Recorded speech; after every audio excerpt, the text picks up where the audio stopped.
నమస్కారం, సుఖీభవకు స్వాగతం. ఈరోజు సుఖీభవలో మూత్రంలో నురుగ కిడ్నీలు ఇచ్చే చివరి సంకేతమా? పొత్తి కడుపులో నొప్పి ప్రథమ చికిత్స ఏంటి? కరెంటుతో కండల తస్మాత్ జాగ్రత్త. యోగాతో నిండైన ఆత్మవిశ్వాసం. ఇంకా హెల్త్ టిప్. రాత్రి పడుకుని ఉదయాన్నే లేచినప్పుడు మన ముఖం అంతా ఫ్రెష్గా తేటగా ఉంటుంది. నిజానికి అలా కనిపించాలి కూడా. అయితే కొంతమందికి పొద్దున్న లేవగానే ముఖమంతా ఉబ్బరించినట్లుగా ఉంటుంది. కనురెప్పలు కూడా బాగా ఉబ్బి కనిపిస్తూ ఉంటాయి. పాదాల్లో కూడా వాపులు ఉంటాయి. ఇలాంటి లక్షణాలు కనిపిస్తున్నప్పుడు ఆలస్యం చేయకుండా వెంటనే డాక్టర్ని సంప్రదించాలి. మూత్రంలో ప్రోటీన్లు పోతున్నప్పుడు, కిడ్నీల పనితీరు మందగించినప్పుడు సాధారణంగా ఇలాంటి లక్షణాలు కనిపిస్తూ ఉంటాయి. మూత్రంలో ప్రోటీన్ పోవటానికి వెనుక కారణాలు, వాటికి పరిష్కార మార్గాల గురించి ఇప్పుడు తెలుసుకుందాం.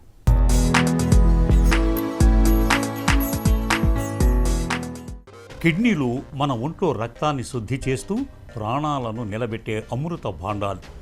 మన శరీరంలో నిరంతరం జరిగే జీవక్రియల్లో కిడ్నీల పాత్ర అమోఘం. ఒక జల్లెడ పిండిని ఎలా ఉడబోస్తోందో అలాగే మన కిడ్నీలు రక్తంలోని వ్యర్థాలను వేరు చేసి పనికొచ్చే పోషకాలను తిరిగి శరీరంలోకి పంపుతాయి.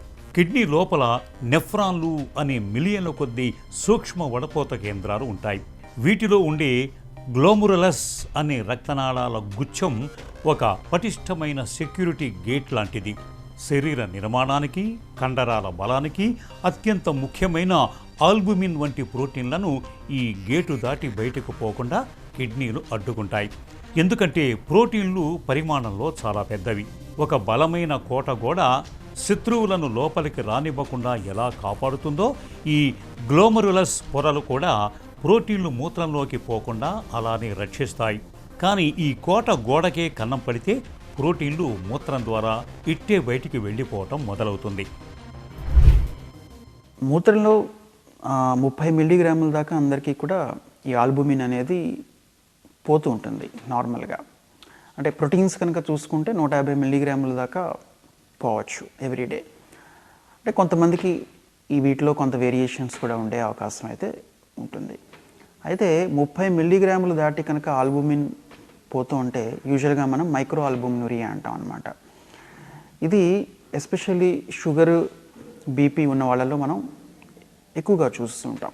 అయితే ఊబకాయం ఉన్న వాళ్ళలో, ఆల్రెడీ హార్ట్కి సంబంధించి ఇబ్బందులు ఉండి ఏదైనా స్టెంట్ కానీ బైపాస్ కానీ అయిన వాళ్ళలో ఈ మైక్రో ఆల్బుమినురియా అనేది మనం చాలా కామన్గా చూస్తూ ఉంటాం.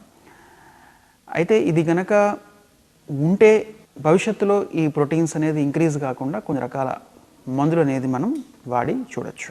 మూత్రంలో ప్రోటీన్స్ పోవడానికి అంటే మనకి శరీరంలో 2 కిడ్నీలు ఉంటే ప్రతి కిడ్నీలో ఒక 10 లక్షల ఫిల్టర్స్ దాకా ఉంటాయి. అంటే మనం కామన్గా మాట్లాడుకోవడానికి గ్లోమెరులే అంటాం. వాటిపైన ఉండే ఒక పొర ఉంటుంది, గ్లోమెరులర్ బేస్మెంట్ మెంబ్రేన్ అని చెప్పి.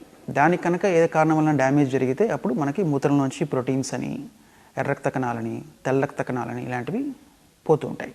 అయితే ఈ ప్రోటీన్లు పోవడానికి కారణాలు కనుక మనం చూస్తే, అంటే ఈ గ్లోమెరులర్ బేస్మెంట్ మెంబ్రెయిన్ని దెబ్బతీయడానికి గల కారణాలు, దీన్ని మనం ప్రైమరీ, సెకండరీ అని డివైడ్ చేసుకుంటే కనుక, ప్రైమరీ విషయానికి వచ్చేసి ఎస్పెషల్లీ మనం పీడియాట్రిక్ ఏజ్ గ్రూప్లో చూస్తూ ఉంటాం. మినిమల్ చేంజ్ డిసీజ్ అని, లేకపోతే ఎఫ్ఎస్జిఎస్ అని, ఇలాంటి కొన్ని రకాల వ్యాధులు గ్లోమెరులర్ బేస్మెంట్ మెంబ్రెయిన్ యొక్క స్ట్రక్చర్లో ఉండే ప్రాబ్లమ్స్ వల్ల ప్రోటీన్ అనేది పోతూ ఉంటుంది. సెకండరీ కాజెస్ అంటే మనం పెద్దవాళ్ళు కనుక చూసుకుంటే ఇంపార్టెంట్లీ సిస్టమిక్ ప్రాబ్లమ్స్ వల్ల ఈ గ్లోమెరులర్ బేస్మెంట్ మెంబ్రెయిన్ దెబ్బతింటుందన్నమాట. నేటి మన ఆధునిక జీవనశైలి మన కిడ్నీలకు శిక్షగా మారుతోంది. నియంత్రణ లేని మధుమేహం, మితిమీరిన రక్తపోటు కిడ్నీలోని వడపోత వ్యవస్థను పూర్తిగా దెబ్బతీస్తున్నాయి. షుగర్ జబ్బు తలెత్తే డయాబెటిక్ నెఫ్రోపతి మూలంగా కిడ్నీల జల్లెడ రంధ్రాలు పెద్దవైపోతాయి. అంతర్జాతీయ కిడ్నీ ఫౌండేషన్ అధ్యయనాల ప్రకారం మూత్రంలో ప్రోటీన్ లాస్ అనేది కిడ్నీ వ్యాధి ముదిరిపోవటానికి మొదటి ముందస్తు హెచ్చరికగా భావిస్తారు. మూత్రంలో ప్రోటీన్ పోతున్నప్పుడు విపరీతమైన నురుగు వస్తూ ఉంటుంది. ముఖం, ముఖ్యంగా కళ్ళ చుట్టూ వాపు రావటం, కాళ్ళు, చీలమండలు ఉబ్బిపోవటం, శరీరమంతా తీవ్రమైన నీరసం, ఆకలి మందగించటం, రాత్రి వేళల్లో కండరాల నొప్పులు రావటం వంటి లక్షణాలు కనిపిస్తాయి. నివురుగప్పిన నిప్పుల ఈ సమస్య లోపల పెరుగుతూ చివరికి ప్రాణాలకే ముప్పు తెస్తుంది. మూత్రంలో ప్రోటీన్ పోయినప్పుడు సాధారణంగా తక్కువ అమౌంట్లో కనుక పోతే ఇనీషియల్గా మనకేమీ పెద్దగా లక్షణాలు అనేవి తెలియవు. అయితే బాగా ఎక్కువ కనుక పోతూ ఉంటాయి, అంటే మ్యాక్రో ఆల్బుమినూరియా ఆర్ ఓవర్ ప్రోటీనూరియా అంటాం. అంటే కొంతమందికి 2 గ్రాములు 3 గ్రాములు 4 గ్రాములు అట్లా విపరీతంగా పోతూ ఉంటుంది. సో అప్పుడు యూరిన్లో మనకి నొరగొన్నట్టుగా లేకపోతే బురుజుగా కనబడుతూ ఉంటుంది. అలాగే శరీరంలో ఈ ఆల్బుమిన్ లెవెల్ తగ్గిపోతూ ఉన్న కొద్దీ కాళ్ళవాపు, పొట్టవాపు, మొహం వాపు, కళ్ళ చుట్టూ వాపు, తర్వాత ఆయాసం రావడం ఇవన్నీ జరుగుతూ ఉంటాయి. ఈ ప్రోటీన్లు పోవడం ఎక్కువ అయ్యే కొద్దీ ఇనీషియల్గా బాడీలో కిడ్నీస్కి చెడు పదార్థాలని బయటికి పంపించే కెపాసిటీ ఇనీషియల్గా నార్మల్గానే ఉంటుంది. బట్ తర్వాత ఆ వేస్ట్ ప్రోడక్ట్స్ని ఫిల్టర్ చేసే కెపాసిటీ కూడా పడిపోతుంది, ఎందుకంటే ఫిల్టర్స్ అన్నీ కూడా మూసుకుపోతాయి. సో అప్పుడు బ్లడ్లో క్రియాటిన్ అవన్నీ పెరగడం అనేది స్టార్ట్ అవుతుంది. ఈ లక్షణాలు ఈ మూత్రంలో ప్రోటీన్లు పోయే ఒక క్వాంటిటీ బట్టి ఒక్కొక్క లక్షణం అనేది మనకి బయటపడుతూ ఉంటుంది. చినుకు చిన్నది అయినా వరదగా మారి ఇళ్లను ముంచుతుంది. అలాగే మూత్రంలో పోయే ప్రోటీన్ కొంత మోతాదే కదా అని నిర్లక్ష్యం చేస్తే అది కాలక్రమేణా నెఫ్రోటిక్ సిండ్రోమ్కి దారితీస్తుంది. శరీరంలో ప్రోటీన్లు తగ్గిపోవటం వల్ల ఊపిరితిత్తుల్లో, పొట్టలో నీరు చేరుతుంది. రక్తం గడ్డగట్టే ప్రమాదం పెరుగుతుంది. కొలెస్ట్రాల్ స్థాయిలు అమాంతం పెరిగి గుండె జబ్బుల్ని తెచ్చిపెడుతుంటాయి. చివరికి ఇది క్రానిక్ కిడ్నీ డిసీజ్ లేదా కిడ్నీ ఫెయిల్యూర్కి దారితీస్తుంది. మరి ఈ ముప్పును కనిపెట్టడం ఎలా? కొన్ని సాధారణ అధునాతన పరీక్షల సాయంతో కిడ్నీల్లో జరుగుతున్న ఈ నష్టాన్ని ముందుగానే గుర్తించవచ్చు. మొదటగా డిప్స్టిక్ యూరిన్ టెస్ట్ ద్వారా మూత్రంలో ప్రోటీన్ ఉందో లేదో చూస్తారు. ఆ తర్వాత 24 గంటల మూత్రాన్ని సేకరించి ప్రోటీన్ పరిమాణాన్ని లెక్కించే 24 గంటల యూరిన్ ప్రోటీన్ టెస్ట్ లేదా యూరిన్ ఆల్బుమిన్లు క్రియాటినైన్ రేషియో పరీక్షలు చేస్తారు. కిడ్నీల పరిమాణం తెలుసుకోవటానికి అల్ట్రాసౌండ్ స్కాన్ చేస్తారు. అవసరమైతే కిడ్నీ నుంచి చిన్న ముక్క తీసి కిడ్నీ బయాప్సీ చేసి అసలు కారణాన్ని పట్టుకుంటారు. అసలు మూత్రంలో ప్రోటీన్లు పోతున్నాయా లేదా అనేది ఫస్ట్ తెలుసుకున్న తర్వాత మూత్రంలో ప్రోటీన్లు పోవడానికి గల కారణాలు అనేది మనం తెలుసుకోవాలి. దీనికి ఒక్కోసారి కిడ్నీ బయాప్సీ కూడా మనం చేయాల్సి రావచ్చు. అనదర్ ఇంపార్టెంట్ థింగ్ ఏంటంటే ఎస్పెషల్లీ పెద్దవాళ్ళలో, అంటే ఒక 60 to 70 years ఏజ్ గ్రూప్లో ఈ ప్లాస్మా సెల్ డిస్క్రేషియాస్ అంటాం, అంటే బోన్ మ్యారోకు సంబంధించిన ఒక రకమైన క్యాన్సర్. అది కూడా ఎర్లీగా మనకి మూత్రంలో ప్రోటీన్లు పోవడం ద్వారా మనకి వ్యాధి అనేది మనం బయటపడచ్చు, డయాగ్నోస్ చేసే అవకాశం ఉంటుంది. ఒకసారి కారణం కనుక్కున్న తర్వాత అప్పుడు కారణం బట్టి మనం ట్రీట్మెంట్ అనేది ఆధారపడుతుంది. షుగర్ అయితే కనుక షుగర్ బీపీ కంట్రోల్లో పెట్టుకోవాల్సి వస్తుంది. ఆటోఇమ్యూన్ డిసీజ్ అయితే కనుక కొన్ని రకాల స్టిరాయిడ్స్ ఇలాంటి మందులు వాడాల్సి రావచ్చు. ప్లాస్మా సెల్ డిస్క్రేషియా అయితే కనుక అది ఆంకాలజీ వాళ్ళతోటి అసోసియేట్ అయ్యి ఆ ట్రీట్మెంట్ ఇవ్వాల్సి రావచ్చు. ఇది కాకుండా యూరిన్ ద్వారా షుగర్ పోయే ట్యాబ్లెట్స్ వచ్చాయి ఇప్పుడు మనకి, SGLT2 ఇన్హిబిటర్స్ అంటారు. వాటిని వాడడం ద్వారా యూరిన్ నుంచి ప్రోటీన్స్ అనేది మనం తగ్గించే అవకాశం ఉంటుంది. అలాగే AR blockers or AC inhibitors అంటాం. ఇవి ఒక రకమైన బీపీ మాత్రలు, బట్ ఇవి కూడా యూరిన్ నుంచి ప్రోటీన్లు పోకుండా ప్రివెంట్ చేయడానికి దోహదపడతాయి. మూడోది మినరోకార్టికాయిడ్ రిసెప్టర్ యాంటగనిస్ట్ అని, అది కూడా ఒక కొత్త రకం మందులు. ఎస్పెషల్లీ డయాబెటీస్ ఉన్న వాళ్ళలో ఈ 2 రకాల మందులు వాడిన తర్వాత కూడా ఇంకా ప్రోటీన్స్ పోతూ ఉంటే మనం ఈ 3వ రకం మందుని మనం స్టార్ట్ చేయొచ్చు. గోడ బద్దలు కాకముందే పునాదిని కాపాడుకోవాలి. కిడ్నీలు పూర్తిగా పాడవకముందే సరైన చికిత్స మొదలు పెట్టాలి. మూత్రంలో ప్రోటీన్ పోయే సమస్యను చాలా వరకు మందులతోనే సరిచేయచ్చు. కిడ్నీలపై ఒత్తిడిని తగ్గించి ప్రోటీన్ లీకేజీని ఆపటానికి వైద్యులు ACE ఇన్హిబిటార్స్ లేదా ARB వంటి ప్రత్యేకమైన BA మందులను ఇస్తారు. ఇవి కిడ్నీలకు రక్షణ కవచంలా పనిచేస్తాయి. కిడ్నీ వాపులు తగ్గటానికి డయూరిటిక్స్ మందుల్ని కూడా వాడుకోవాలి. ఒకవేళ సమస్య ఆటో ఇమ్యూన్ వల్ల అయితే స్టెరాయిడ్స్ కూడా వాడాల్సి ఉంటుంది. ఇక మూత్రంలో ప్రోటీన్ పోకుండా ఉండేందుకు ముందు నుంచి తగిన జాగ్రత్తలు తీసుకోవాలి. షుగర్, బీపీని అదుపులో ఉంచుకోవాలి. ఉప్పు వాడకాన్ని బాగా తగ్గించాలి. పెయిన్ కిల్లర్ల జోలికి వెళ్ళకపోవటమే ఉత్తమం. సరైన పోషకాహారం తీసుకోవాలి. ప్రాణాధారమైన కిడ్నీలను కాపాడుకోవటం మన చేతుల్లోనే ఉంది. ముందస్తు పరీక్షలు, క్రమశిక్షణతో కూడిన జీవనశైలితో కిడ్నీల ఆరోగ్యాన్ని చక్కగా కాపాడుకోవచ్చు. కడుపు నిండుగా తిన్నప్పుడు భుక్తాయాసం రావడం, అప్పుడప్పుడు అజీర్తి చేసి పొట్టలో నొప్పి రావటం మనందరికీ అనుభవమే. అయితే కొంతమందికి మాత్రం పొత్తి కడుపులో నొప్పి అనేది ఒక పెద్ద సమస్యగా మారుతూ ఉంటుంది. పొట్టంతా మెలితిప్పినట్లుగా నొప్పి బాధిస్తూ ఉంటుంది. ఇలాంటప్పుడు కొన్ని ప్రత్యేక జాగ్రత్తలు తీసుకోవడం ద్వారా కడుపు నొప్పి నుంచి ఉపశమనం పొందవచ్చు. పొత్తి కడుపులో నొప్పి వేధిస్తున్నప్పుడు ఉపశమనం కోసం ఏం చేయాలో, ఎలాంటి జాగ్రత్తలు తీసుకోవాలి, శరీర సౌష్ఠవం కావాలంటే ఏం చేయాలి? బాగా వ్యాయామం చేయాలి. అయితే కొందరు మాత్రం కసరత్తులకు బదులుగా కరెంటును ఆశ్రయిస్తున్నారు. కండరాల్లో సమస్యలను నయం చేసేందుకు వైద్య రంగంలో వాడే ఎలక్ట్రికల్ మజిల్ స్టిమ్యులేషన్ థెరపీని ఇవాళ కుర్రకారు కండల్ని పెంచేందుకు ఎడాపెడా వాడేస్తున్నారు. ప్రపంచవ్యాప్తంగా వివరిస్తున్న ఈఎంఎస్ థెరపీతో అసలు నిజంగానే కండలు పెరుగుతాయా? దీంతో ఉన్న లాభ నష్టాలేంటి? ఆసక్తికరమైన ఈ విషయం గురించి ఇప్పుడు తెలుసుకుందాం.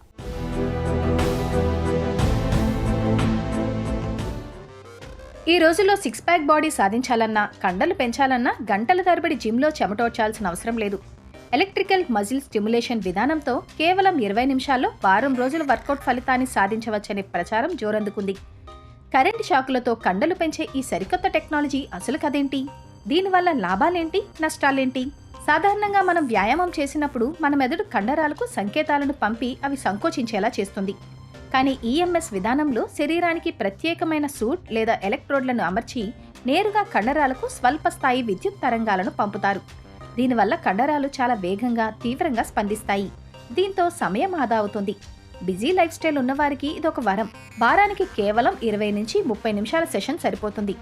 సాధారణ వ్యాయామాల కంటే ఈ పద్ధతిలో కండరాలు లోతుగా స్టిమ్యులేట్ అవుతాయి. దీనివల్ల కండరాల బలం త్వరగా పెరుగుతుంది. బరువైన వెయిట్స్ ఎత్తాల్సిన అవసరం ఉండదు కాబట్టి కీళ్ల నొప్పులున్న వారికి మరియు ఫిజియోథెరపీ అవసరమైన వారికి ఇది సురక్షితమైన మార్గం. ఈ ప్రక్రియ మన శరీరంలో జీవక్రియలను వేగవంతం చేసి కొవ్వు త్వరగా కరిగేలా సహాయపడుతుంది. అయితే కరెంటుతో కండలు పెంచడంలో నష్టాలు కూడా ఉన్నాయి. అతిగా వాడితే ప్రమాదం పొంచి ఉంటుంది. విద్యుత్ తీవ్రత ఎక్కువగా ఉంటే కండరాలు తీవ్రంగా దెబ్బతినే ప్రమాదం ఉంది. దీనివల్ల రాబ్డోమయాలిసిస్ అనే ప్రమాదకర పరిస్థితి తలెత్తి కిడ్నీలపై ప్రభావం పడొచ్చు. ఇది కండరాల పరిమాణాన్ని పెంచినప్పటికీ రన్నింగ్ లేదా కార్డియో చేయడం వల్ల వచ్చే గుండె, ఊపిరితిత్తుల సహజ సామర్థ్యం దీనితో రాదు. ఇక ఇప్పటికే గుండెలో పేస్ మేకర్ ఉన్నట్లయితే ఈఎంఎస్ విధానానికి దూరంగా ఉండాలి. గర్భిణీలు, మూర్ఛ వ్యాధితో బాధపడేవాళ్లు, నరాల బలహీనత ఉన్నప్పుడు ఈ పద్ధతికి ఖచ్చితంగా దూరంగా ఉండాలి. ఎలక్ట్రికల్ మజిల్ స్టిమ్యులేషన్ అనేది తక్కువ సమయంలో ఫిట్నెస్ సాధించడానికి ఒక అద్భుతమైన ప్రత్యామ్నాయ మార్గం అయినప్పటికీ ఇది సంప్రదాయ వ్యాయామానికి పూర్తిగా ప్రత్యామ్నాయం కాదని గుర్తుంచుకోవాలి. నిపుణులైన ట్రైనర్ల సమక్షంలో సరైన జాగ్రత్తలు పాటిస్తూ దీనిని ఒక అదనపు సాధనంగా వాడుకుంటేనే ఆశించిన ఆరోగ్య ప్రయోజనాలు అందుతాయి.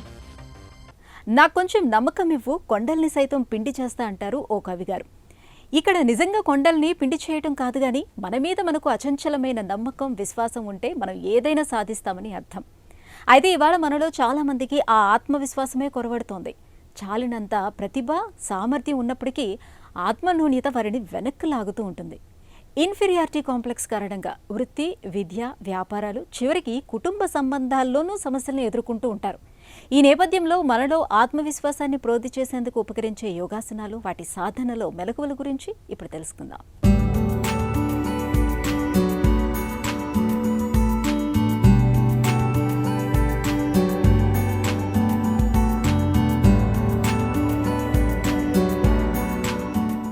ఈనాటి కార్యక్రమంలో చాలా ముఖ్యమైనటువంటి అంశం గురించి మనం తెలుసుకోబోతున్నాం. ఇన్ఫీరియారిటీ కాంప్లెక్స్, ఈ రకమైన భావాన్ని పోగొట్టుకోవడానికి యోగ విద్య, యోగ శక్తి మనకి ఏ విధంగా ఉపయోగపడుతుంది? చాలామంది జీవితంలో ఏదో ఒక సందర్భంలో తాను ఇతరుల కన్నా తక్కువ, ఎదుట వాళ్ళు చాలా గొప్పవాళ్ళు, వాళ్ళు చాలా టాలెంటెడ్ అన్న రకమైనటువంటి భావన, ఆత్మన్యూనతా భావన చాలామందికి ఏర్పడుతూ ఉంటుంది. నాకంటే ఎదుటి వాళ్ళు చాలా గొప్పవారు, నేను ఎదుటి వాళ్ళకంటే చాలా తక్కువ స్థాయిలో ఉన్నాను, అదేవిధంగా వాళ్ళు నా గురించి ఏమనుకుంటున్నారు, వాళ్ళు నా గురించే అనుకుంటున్నారేమో, వాళ్ళు ఏం మాట్లాడుకుంటూ ఉండొచ్చు, వాళ్ళు నా గురించే మాట్లాడుకుంటున్నారేమో అని ఫీల్ అయిపోవడం, తను తాను తక్కువ చేసుకోవడం, ఈ రకంగా ఏర్పడడం ద్వారా ఏమవుతుందంటే ఒక రకమైనటువంటి సెల్ఫ్ కాన్ఫిడెన్స్ తగ్గిపోవడం, సెల్ఫ్ ఎస్టీమ్, లో సెల్ఫ్ ఎస్టీమ్కి వెళ్ళిపోవడం, అదేవిధంగా తాను చేయాలనుకున్న దాని మీద నమ్మకం తగ్గిపోవడం, సాధించలేకపోవడం, నిరుత్సాహం, నిస్పృహ ఇలాంటివన్నీ కలుగుతూ ఉంటాయి. మరి మెడిటేషను, యోగ విద్య మనం చక్కగా ప్రాపర్ వేలో నేర్చుకున్నట్లయితే మన యొక్క ఆత్మశక్తిని మేల్కొల్పుతుంది. ఆ వ్యక్తి దేన్నైనా సాధించగలిగే విధంగా ఎఫోర్ట్లెస్తో సాధించడానికి మరి యోగ విద్య, యోగ సాధన, యోగ శక్తి ఎంతగానో ఉపయోగపడుతుందని చెప్పవచ్చు. అందులో భాగంగా ఈరోజు మనం తెలుసుకోబోతున్నాం సూర్య నమస్కారాలు. ఇవి మనసులో ఉన్న నెగిటివ్ ఎనర్జీని కానీ, డిప్రెషన్స్ కానీ, యాంగ్జైటీస్ కానీ, భావోద్వేగాలను మార్చడానికి ఈ సూర్య నమస్కారాలు బ్రెయిన్ పైన చాలా అద్భుతమైన ప్రభావాన్ని కలుగజేస్తాయి. ఇందులో 12 భంగిమలు కూడా మరి మనలో ఒక రకమైనటువంటి శక్తిని, పాజిటివ్ శక్తిని ప్రేరేపిస్తూ ఉంటాయి. మైండ్లో బ్యాలెన్సింగ్ బాగా ఉపయోగపడుతూ ఉంటుంది, కాన్సన్ట్రేషన్కి బాగా ఉపయోగపడుతూ ఉంటాయి. ఇవి ఏ విధంగా చేయాలి? అదేవిధంగా హాకినీ ముద్ర మైండ్ ఎనర్జీ లెవెల్స్ పెంచడానికి, మెమరీ కాన్సన్ట్రేషన్ పెంచడానికి ఇవి ఎలా ఉపయోగపడతాయి, మెడిటేషన్ ఏ విధంగా చేయాలి అన్న దాని విషయంగా ఇప్పుడు మనం ఒకసారి చేసి చూద్దాం. ఈ సూర్య నమస్కారాలు అనేటటువంటివి ఒక యోగా మ్యాట్ మీద నిలబడి ముందు నమస్కార స్థితిలోకి రావాలి. 2 చేతులు జోడించి హృదయం దగ్గర ఉంచుకోవాలి. పాదాలు 2 ఒక 3-4 ఇంచెస్ డిస్టెన్స్లో ఉంచుకోవాలి. ఇప్పుడు 1వ భంగిమ 1 ఊర్ధహస్తాసన్, బ్రీతింగ్ చేస్తూ హ్యాండ్స్ రైజ్ చేస్తూ ఎంత వీలైతే అంత వెనక్కి బెండ్ అవ్వాలి. 2 పాదహస్తాసన్, బ్రీత్ అవుట్ చేస్తూ ముందుకు వంగాలి. 3 అశ్వసంచలనాసన్.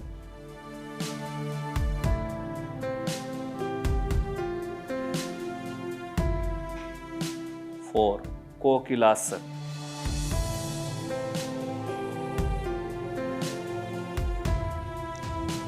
5 మార్జాలాసన్.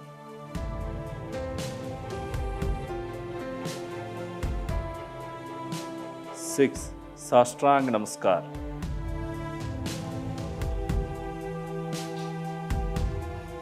7 భుజంగాసన్.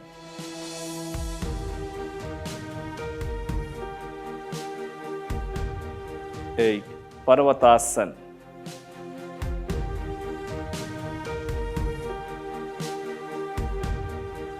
9 మార్జాలాసన్.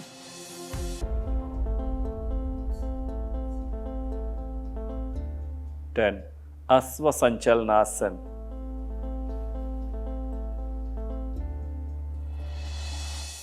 11 పాదహస్తాసన్. 12 ప్రణామ్ ఆసన్. ఈ విధంగా 12 భంగిమలు ఉంటాయి. ఇప్పుడు సుఖాసనంలో కూర్చొని హాకినీ ముద్ర చేద్దాం. మైండ్ షార్ప్గా, మైండ్ రిలాక్స్గా, స్ట్రెస్ ఫ్రీ అయిపోవడానికి సుఖాసనంలో కూర్చున్న తర్వాత అరచేతుల ఆకాశం వైపు చూస్తూ మోకాళ్ళపైన ఉంచుకొని ఎడమ చేతి యొక్క 5 ఫింగర్ యొక్క చివరి భాగాలకి కుడి చేతి యొక్క 5 వేళ్ళ యొక్క చివరి భాగాలను టచ్ చేయాలి. ఇది ఎనర్జీని బాగా క్రియేట్ చేసేటటువంటి ముద్ర. ఈ స్థితిలో కళ్ళు మూసుకోవాలి. ప్రాణిక్ బ్రీతింగ్ చేయాలి. నిదానంగా శ్వాసను తీసుకుంటూ నిదానంగా శ్వాసను విడిచిపెడుతూ పూరక, కుంభక, రేచక, శూన్యక నియమాలు, నిష్పత్తులను పాటిస్తూ ప్రాణాయామం చేయాలి.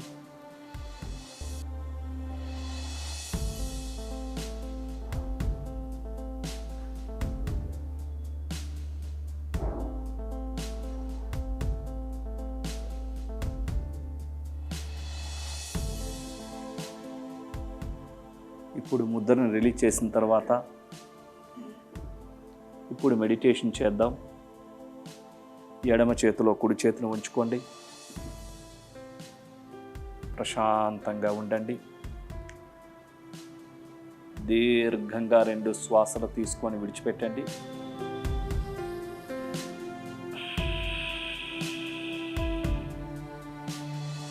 మరొకసారి లోతుగా శ్వాసను తీసుకొని శ్వాసను విడిచిపెట్టండి.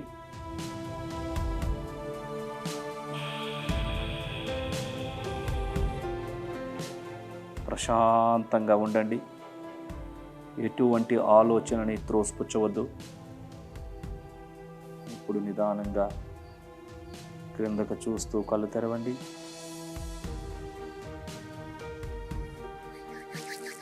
Slowly rub your hands. Massage your face.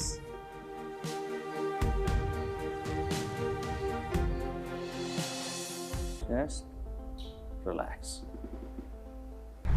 చూసారు కదండి ఈ సూర్య నమస్కారాలని మొదటి రోజు 3 సార్లు, రెండో రోజు 6 సార్లు, ఇలా మూడో రోజు 9 సార్లు, ఇలా 4వ రోజు నుంచి 12 సార్లు చేసినట్లయితే మీకు తెలవకుండానే ఒక క్రొత్త శక్తి అనేటటువంటిది మీ శరీరంలోకి, మనసులోకి ప్రవేశించడం అనేది జరుగుతూ ఉంటుంది. ఈ హాకినీ ముద్ర మీరు 5 నుంచి 10 నిమిషాలు చేసినట్లయితే మీకు హై సెల్ఫ్ ఎస్టీమ్తో పాటుగా హై మెమరీ లెవెల్స్ బాగా పెరుగుతూ ఉంటాయి. ఈ యొక్క మెడిటేషన్ని 15 నిమిషాల నుంచి చక్కగా ప్రతిరోజు చేసుకున్నట్లయితే ప్రొద్దున్న, మధ్యాహ్నం, సాయంత్రం మీ మైండ్ అంతా ఫ్రెష్ అయిపోయి మైండ్లో ఉన్న అన్వాంటెడ్ థాట్స్ అన్నీ కూడా పోయి మైండ్ ఫుల్ కాన్సన్ట్రేషన్తో, పాజిటివ్ ఎనర్జీతో, స్థితప్రజ్ఞతో తయారవడానికి అవకాశం ఉంటుంది. ఒక చిన్న చిట్కా మీకోసం. ప్రతిరోజు రాత్రి పడుకునే ముందు గోరువెచ్చటి నీటిలో 1 చెంచాడు త్రిఫలా చూర్ణం కలుపుకొని తాగటాన్ని అలవాటు చేసుకోండి. ఇది జీర్ణశక్తిని పెంచుతుంది, మలబద్ధకాన్ని తగ్గిస్తుంది, విరేచనం సాఫీగా జరిగేలా చూస్తుంది, ఎసిడిటీ, గ్యాస్ సమస్యలు కూడా తగ్గుతాయి.